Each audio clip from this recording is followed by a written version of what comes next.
being a thinker, I have a tendency to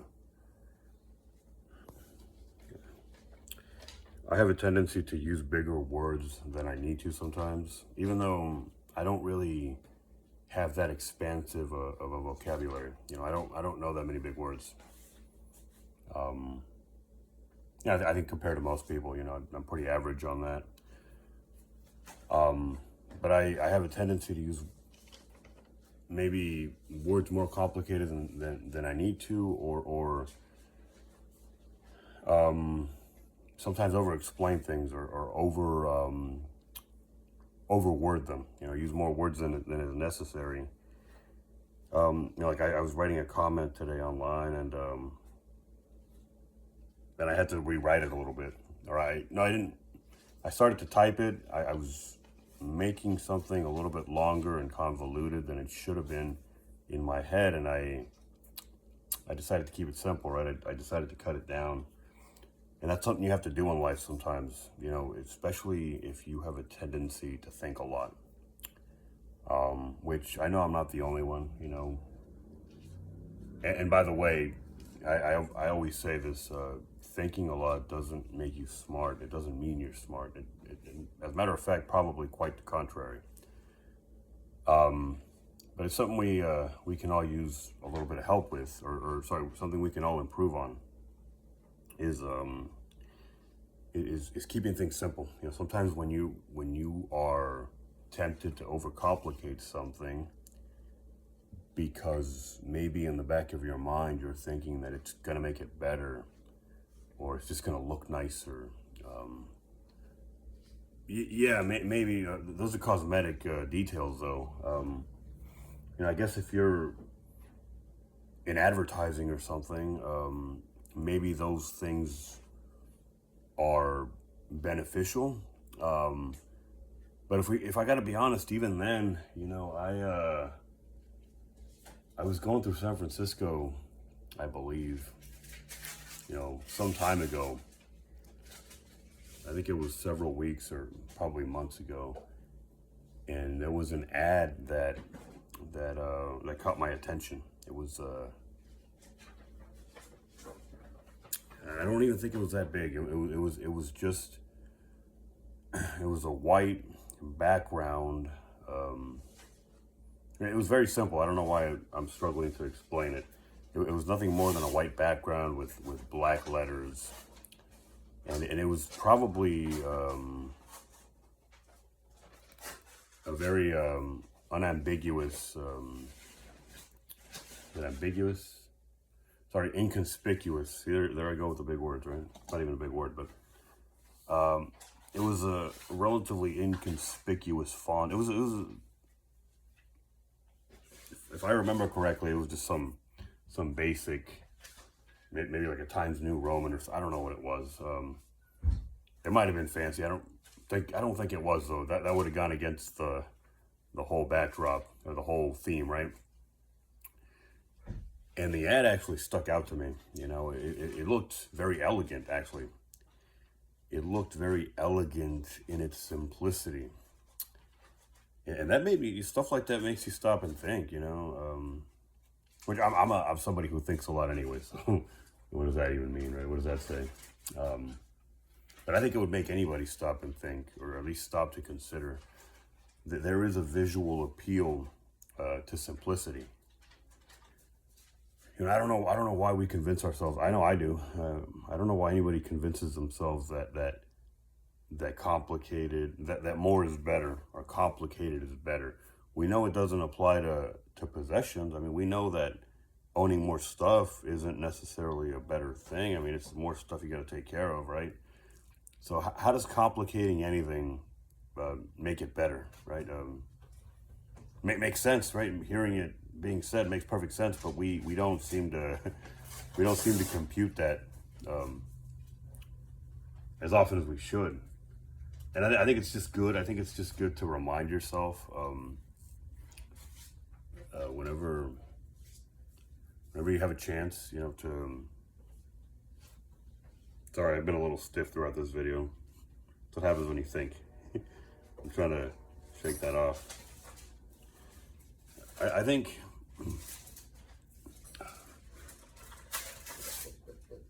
it's good to remind yourself as often as you can to simplify. You know, that could mean getting rid of things. It could mean, I mean, that's probably the big one. That's the one that comes to mind. It could mean not adding more. You know, it could mean stemming the flow of you know, maybe the things you buy or the things you acquire.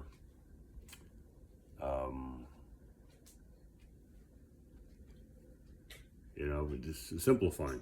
I mean, that's really what it comes down to, right? There's no shortcut to simplifying your life. I mean, I think you just have to get rid of shit. I don't think any amount of reorganizing or moving around is really gonna do it. You're taking the mess and making it look fancier or rearranging it to look a certain way, but you're not really doing anything to it. And simplicity is key, as I've been saying.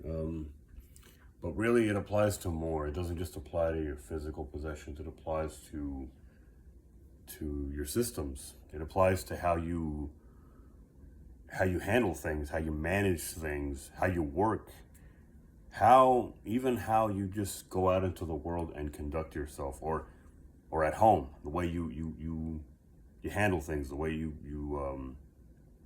handle business. Simplicity is very important, and you never want to complicate things more than they need to be complicated. Any complications that come into your life or into the things you do should be external. Yeah, people are gonna bring things to you that have been complicated, but if you're in the right place, then you shouldn't have a problem with it. You know, you should be able to handle it very easily. So it really comes back to you. You know, you should bring simplicity to everything you touch, and then when something comes to you that is not simplified or not simple, you know, you can either, if it's possible, you can simplify it, or you can deal with it. I mean, or not. I mean, that's really up to you, right? But it comes down to the way you think ultimately, and the way you think is going to shape everything you do.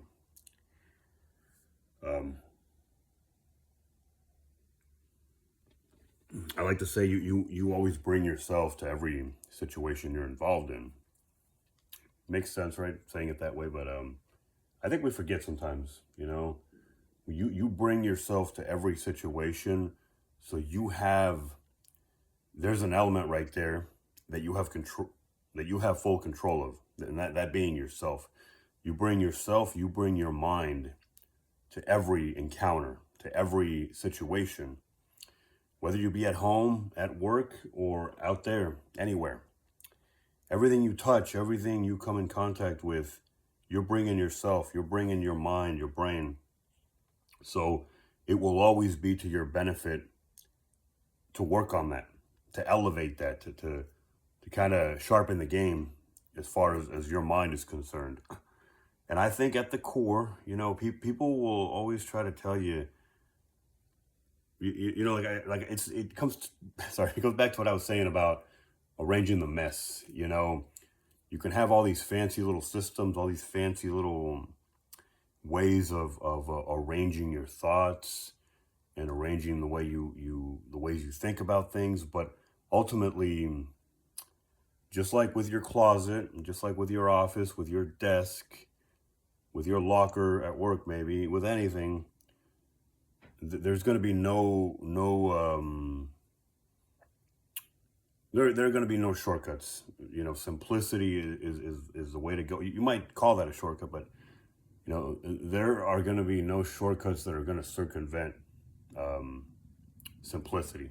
Simplicity is always going to be your ace in the sleeve. Is that the right way to say it? It's going to be that secret weapon you have in your back pocket and it starts with you. If you simplify if you simplify the clutter that you have going on in your mind, if you generally really try to not hold on to, essentially, I suppose you can't really get rid of the things in your mind, but you can try to stem the flow of what comes in. You don't have to consume everything. You can simplify in that way. You can make it so that your mind is not cluttered in general, but also situational, right? So you can look at the big picture and look at your mind and keep it from getting too overflowed, too overwhelmed. But you can also, look at situations piecemeal, one by one, as you go into them. And you can, regardless of your state of mind or how cluttered or uncluttered it may be, you're bringing it to a situation, and you can look at each situation on a case-by-case basis, and you have control over how much you allow your mind to really kind of be involved. And I'll tell you this, most of the time, you want to keep it on the back burner. You want to kind of just keep it on the sidelines. Your mind is almost like a nuclear weapon, depending on who you are. Some people are not very bright. Nothing wrong. They benefit from. I think it's actually. I hate to say it, people who think less are a lot happier, but that's beside the point. Your mind, if you're someone who thinks much at all, is like a nuclear weapon. Okay, it'll get some shit done, but I mean, is it stuff you want done, right? It's going to be overpowered for most situations. You don't need to bring it to every discussion. You don't need to bring it to every table. Your mind is there, and it's like a well-fed racehorse, like a very strong one, or a well-tuned, sports car. Like it'll do some damage. You take it out to the track, it's gonna demolish. But most situations don't need that. Maybe your situation might require a workhorse. It might require a little pony to take someone, to take kids for a ride. I don't know. It's most situations don't require that kind of power. That kind of potency, and it's actually gonna create problems for you. If you're someone who's prone to overcomplicating things, it's going to bring a lot of trouble to your life. I'll tell you right now, and not just to situations like, say, at work, where you got to, you're dealing with people, and you're bringing that problem to them, and they're gonna bite back, because you may not see it, but you're bringing trouble to the table. And anyway, and so it makes sense that people aren't going to react to it very well. I've been on both sides of that. And believe me, it's very frustrating when people take the simplest things and just turn them into something that it doesn't need to be, something that it shouldn't be. I lost my bookmark here. Lost my place in the book, or I lost my page. Where was I? I want to conclude this smoothly. I don't want to have some kind of cliffhanger ending. What is it? Oh, I was talking about racehorses and sports cars. Yeah, you don't need a Lamborghini to get to work every day. You could probably get away with driving a little. What is it? What is trying to think of a generic, just shitty car that'll get you by. I mean, whatever, a little. Well, Hondas and Toyotas are not shitty, but just a little Geo, I guess, or a fucking.